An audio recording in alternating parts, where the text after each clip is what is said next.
Procesi gjyqësor në rastin e shkruajve të UÇK-s po shkon drejt fundit.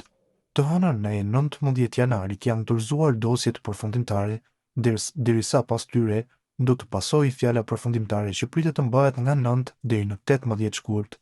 Pas fjalës përfundimtare, gjyqtarët kanë afat prej 3 muajsh që të shpallin vendimin e gjykatës së parë, me mundësi shtyrje edhe për 2 muaj të tjerë.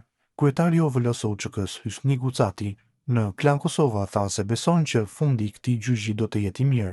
Këtij gjyqi maratonik i erdhi fundi dhe unë besoj që fundi do t'ju vijë shumë mirë se gjykata speciale ka punuar me prova të fabrikuara nga Serbia dhe disa shqipfolës të cilët mendojnë që mund ta dëmtojnë UÇK-n dhe Kosovën, tha Gucati në emisionin Ora 7.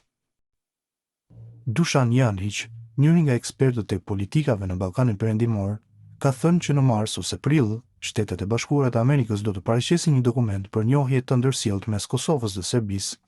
Ai ka thënë se dokumenti në fjalë nuk do të jetë non-paper dhe kjo i ka friksuar serbët.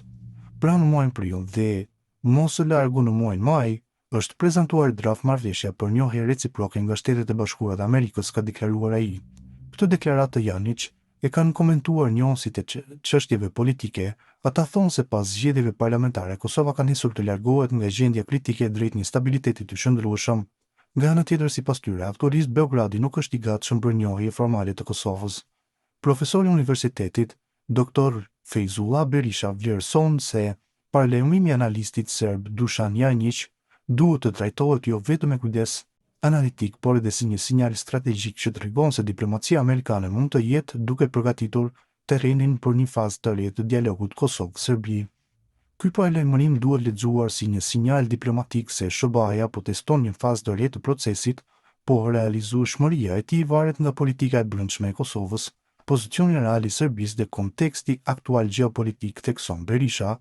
Sipas tij, një draft marrëveshje amerikane në pranverë nuk është i pamundur, por nuk duhet pritur si një dokument ideal për Kosovën. Historikisht, SBA-ja ndërhyn në Ballkan kur krizat rrezikojnë stabilitetin rajonal ose kur synon të mbyll çështje të hapura përpara cikleve të mëdha globale si Ukraina, lindja e mesme apo rivaliteti me Kinën, shpjegon ai. Berisha thekson se interesat strategjike të Washingtonit aktualisht janë të qarta: izolimi i ndikimit të Rusë në Serbi, forcimi i boshtit euro-atlantik në Ballkan dhe mbyllja e konflikteve të ngrira. Një draft amerikan do të ishte kompromis gjeopolitik i ftohtë, i shoqëruar me presion bilateral e jo dokument romantik për Kosovën, vlerëson ai.